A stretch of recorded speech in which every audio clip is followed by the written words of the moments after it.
Imagine a place literally born from a world-ending flood, a valley so beautiful they call it the Abode of the Gods. Today, we're heading high into the Himalayas to explore Manali, a town that's part myth, part adrenaline, and, well, 100% breathtaking.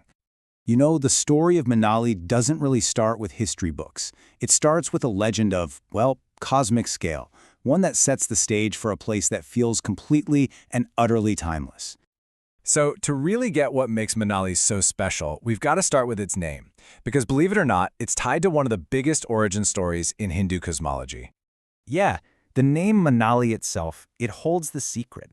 It comes from Manu-Alaya, which basically means the abode of Manu. So the story goes that after this massive world-ending flood, the sage Manu stepped off his boat right here to, restart humanity. Think about that. This isn't just some town. In mythology, it's pretty much the cradle of a brand new world. And honestly, when you see this place, you totally get why a story that epic would be set here. Just picture it, a valley, kind of hugged by these massive snow-capped Himalayan peaks. The air is so crisp you can feel it. The mighty Bias River is just carving its way through everything. And the forests are packed with these ancient, towering deodar trees. It really feels like a valley of the gods. So from this, mythical beginning, a modern Manali has grown. But here's the cool part. It's not really just one town. It's a place with two totally different vibes, like a fascinating tale of two towns living right next to each other. Okay, so on one side of the river, the Manalsu River, you've got Old Manali. This is where you find those winding, narrow little streets. You can always hear the river, and it's filled with these super chill cafes, a real bohemian backpacker vibe. But then you just cross a bridge and bam, you're in New Manali. This place is all energy. It's the commercial hub, home to the famous Mall Road, which is just bustling with modern hotels, shops, restaurants. It's the thumping heart of the town, for sure. And scattered within these two zones, you find some incredible spots. Up in Old Manali, you can actually visit the Manu Temple. And get this, it's the only temple in all of India dedicated to the guy who started it all. Then, down in New Manali, the colorful Tibetan monastery is this little bubble of peace. And right in the middle of town, Van Vihar Park is just this perfect, quiet escape with huge trees right along the river. Okay, but Manali isn't just about quiet moments in history. No way. It is a launching pad, a gateway to one of the most epic natural playgrounds on the entire planet, the high Himalayas. And the heart of all that adrenaline is the nearby Solang Valley. I mean, in the summer, you look up and the sky is just filled with paragliders, getting this insane bird's-eye view. But when winter hits, the whole valley changes. It becomes all about skiing and snowboarding on those snowy slopes. And if you're a water person, rafting the freezing rapids of the Bias is a huge deal. Now, modern engineering has completely changed the game up here. I'm talking about the Atal tunnel. At just over 9 kilometers long, this thing is a marvel. It's the world's longest highway tunnel above 10,000 feet. Think about that. It means you can now get to the Lahal and Spiti valleys all year round, places that used to be totally cut off for like 6 months every single winter. And to really appreciate what that tunnel does, you have to know about the old route, the legendary Rohtang Pass. This thing climbs up to a mind-boggling 13,058 feet. For centuries, this was the tough, snow-covered path for traders and travelers. It's an absolutely historic, stunning drive, but you can only do it for a few months a year.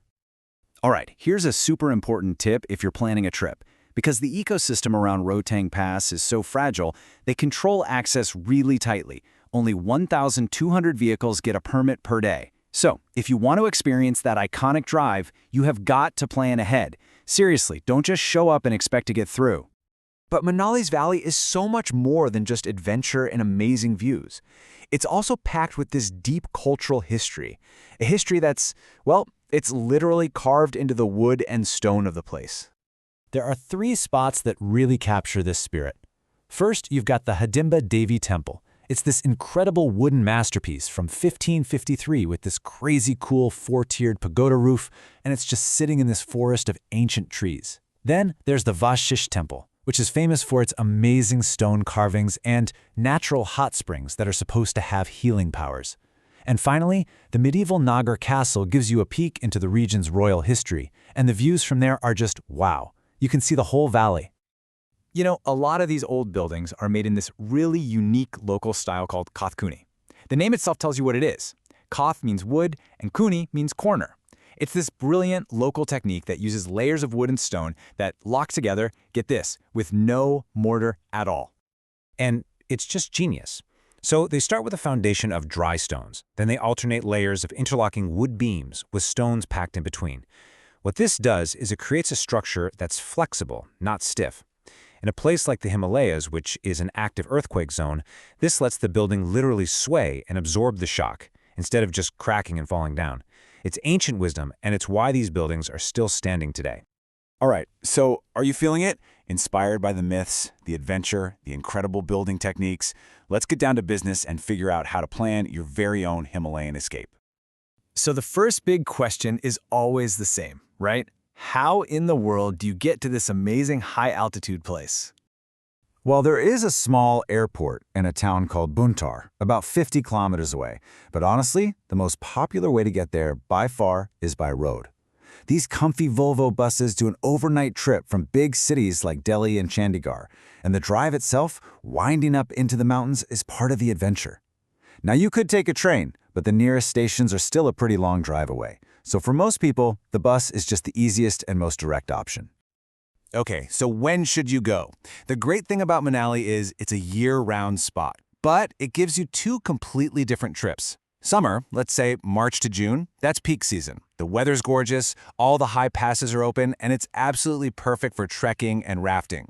Then you have winter, from October to February. This is for all you snow lovers out there. The whole town looks like a postcard, a total winter wonderland. And it's all about skiing, snowboarding, and of course, getting cozy by a fire. So how can you fit all this stuff in? Well, a 4-day itinerary is a really great start. On day 1, you could just ease in, explore the local scene, check out Hidimba Temple, hang out in the cafes in Old Manali. Day 2, go high. Take a day trip to Salong Valley or through the Atal Tunnel. Day 3 is all about pure adventure. We're talking paragliding and maybe some river rafting. And then on day 4, you can soak it all in, literally, at the Vashisht hot springs before doing a beautiful trek to Jogani waterfall. So you see, Manali isn't just one thing. For some, it's the mythical birthplace of humanity. For others, it's a high-octane playground. And for others still, it's a living, breathing cultural treasure. The only real question left is, what's it going to be for you?